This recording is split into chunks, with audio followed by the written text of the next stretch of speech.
What's up mga sirs? It's a Sunday na naman and another episode na naman ng Minoxidil Sundays.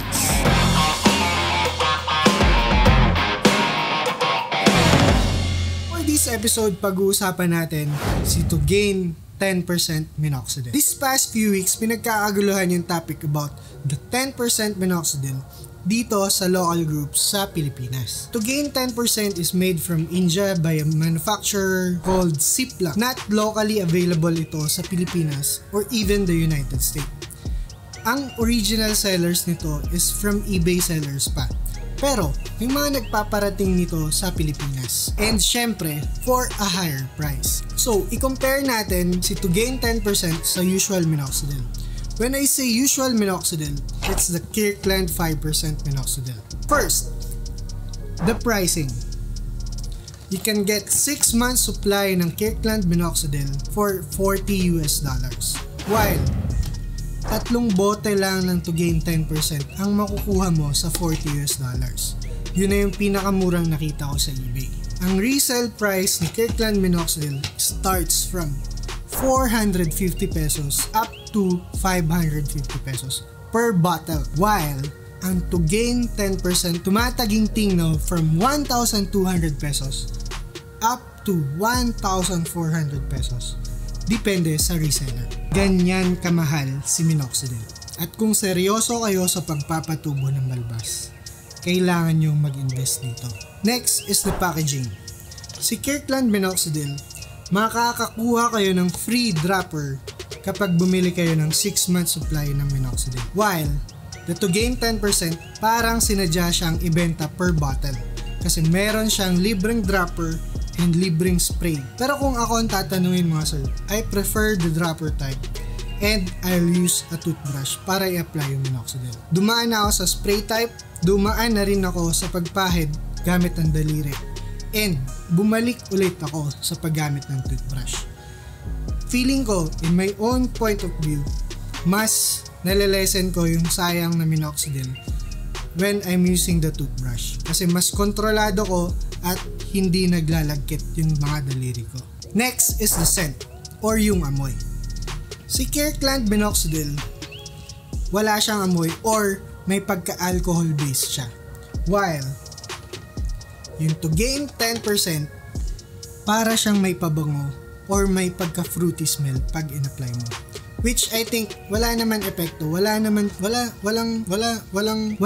epekto yung bango niya. But yeah, mas mabango siyang i-apply compared to the usual 5% minoxidil. Third is the side effects. Disclaimer muna mga sir, more than 6 months na akong gumagamit ng minoxidil. Kaya sinusubukan ko ngayon yung 10% minoxidil para na rin makagawa ng review para sa inyo. The usual side effect is the dryness, the flakiness, or yung dandruff-like na nakikita natin after we apply the minoxidil. Normal to kahit sa 5% minoxidil.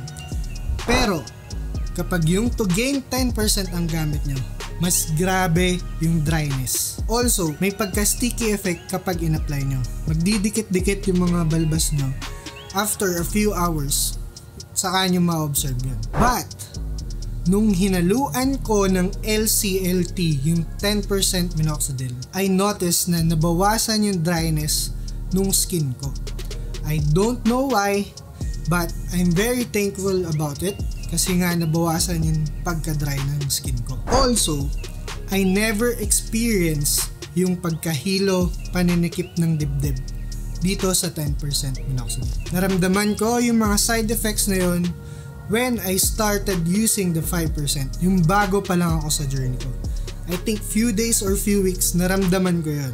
But yeah, tingin ko yung katawan ko na-adapt yung minoxidil kaya nawala yung side effects na yun. And lastly, the effectiveness. To tell you the truth, hindi ko pa mako-conclude kung may increase of gains nga ako dito sa 10% minoxidil. Dahil 1 month ko palang ginagamit yung to gain. I'll give it a couple of months more before ako mag-conclude kung effective siya and kung may increase of gain siya against the 5% minoxidil. But, wag niyong alisin sa isip niyo na meron tayong mga fellow bearded brothers, even local or international, na may nakita silang increase of gains when using the 10%. That's all for now. Yun lang yung mga nakikita kong observation when I use the 10% minoxidil for about 1 month.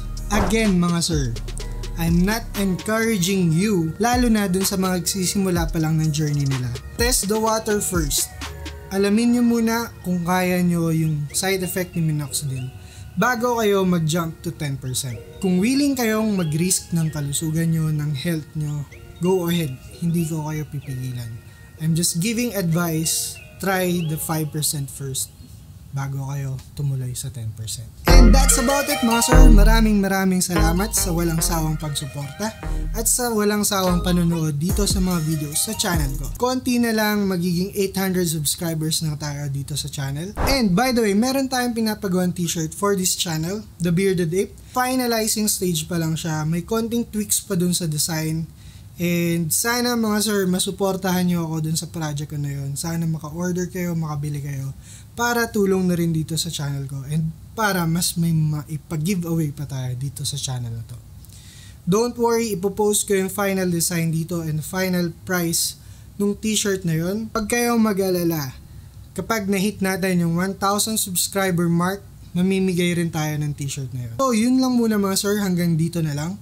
At ikaw, kung hindi ka pa nakasubscribe sa channel ko, please make sure to hit that subscribe button below and follow my video journey.